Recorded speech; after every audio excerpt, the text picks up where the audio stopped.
இன்னைக்கு பல்வேறு வாக்குறுதிகளையும் நம்முடைய அரசு கொடுத்திருக்கு. என்னென்ன வாக்குறுதிகள்? மகளிர் உரிமை தொகை இதுவரைக்கும் 1000 கொடுத்துட்டு இருக்கோம்.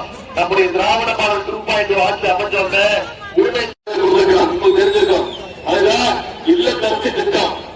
ஆட்சி அமைச்ச உடனே எல்லா மகளிருக்கும் ஒவ்வொரு வீட்டுக்கும் 8000 ரூபாய் மதிப்புள்ள ஒரு கூப்பன்.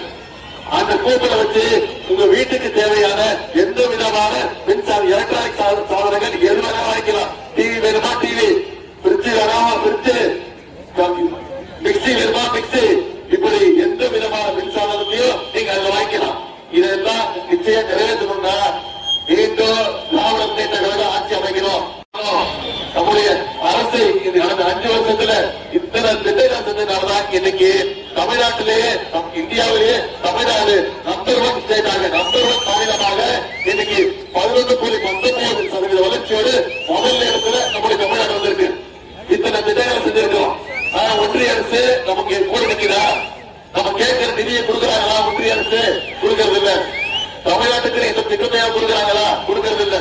ஆனா இதையெல்லாம் மீறிதான் நம்முடைய முதலமைச்சர் அவர்கள் மக்களுக்கு என்னென்ன தேவைங்கிறத பார்த்து பார்த்து நம்முடைய முதலமைச்சர் அவர்கள் செஞ்சுட்டு இருக்காங்க. இது தொடரணும். மீண்டும் அதிமுக அடிமை ஆட்சி தமிழ்நாட்டுக்கு விட்டக்கூடாது. இன்னைக்கு அதிமுக மோடியும் அமித்ஷாவையும் கூட்டிட்டு வராங்க. பிரதமர் மோடி அவர்களும் அமித்ஷாவும் வராங்க, தமிழ்நாட்டுக்கு வராங்க. தவிர தமிழ்நாட்டுக்கான திட்டங்கள் வருதா, தமிழ்நாட்டுக்கான நிதி வருதா? எதுவும் வரதில்லை. தமிழ்நாட்டுக்கு எதுவும் செய்யாத பாஜக தமிழ்நாட்டிலிருந்து அப்புறப்படுத்தணும். அதிமுகவுக்கு போடுற ஓட்டு பாஜகவுக்கு போடுற ஓட்டு. இந்த தேர்தல் நீங்க ஞாபகம், இது தமிழ்நாட்டுக்கும் டெல்லிக்குமான தேர்தல். மோடியா தமிழ்நாடு பார்க்கக்கூடிய தேர்தல். நாம ஒவ்வொரு முறையும் டெல்லியை ஓட விரட்டி இருக்கோம், மோடியும் அமித்ஷாவையும் ஓட விரட்டி இருக்கிறோம். இந்த தேர்தலில் மீண்டும் மோடியும் அமித்ஷாவையும் ஓட விரட்டுங்க. ஊர்ல ஒரு பழமொழி சொல்லுவாங்க, ஜாடிக்கு ஏத்த மூடி அப்படின்னு. இன்னைக்கு அதே மாதிரி மோடிக்கு ஏத்த ஒரு அடிமை எடப்பாடி பழனிசாமி கிடைச்சிருக்கிறார். அவங்களுக்கு வளர்த்து பக்தர்கள் பார்த்திருப்பீங்க, வளர்த்து தொண்டர்கள் கேள்விப்பட்டிருக்கீங்க.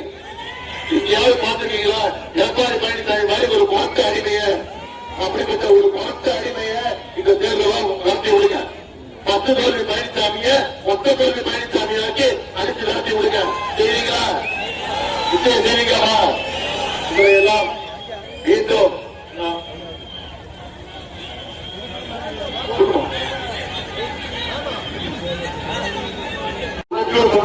கலைஞருடைய பேராக இருக்கிறேன். அதன் சமூகங்களுக்கு உதய சூரியன் சின்னத்தில் வாக்களித்து வர 23ஆம் தேதி மிகப்பெரிய வெற்றியை நீங்க தேர்தல் செய்வீங்களா?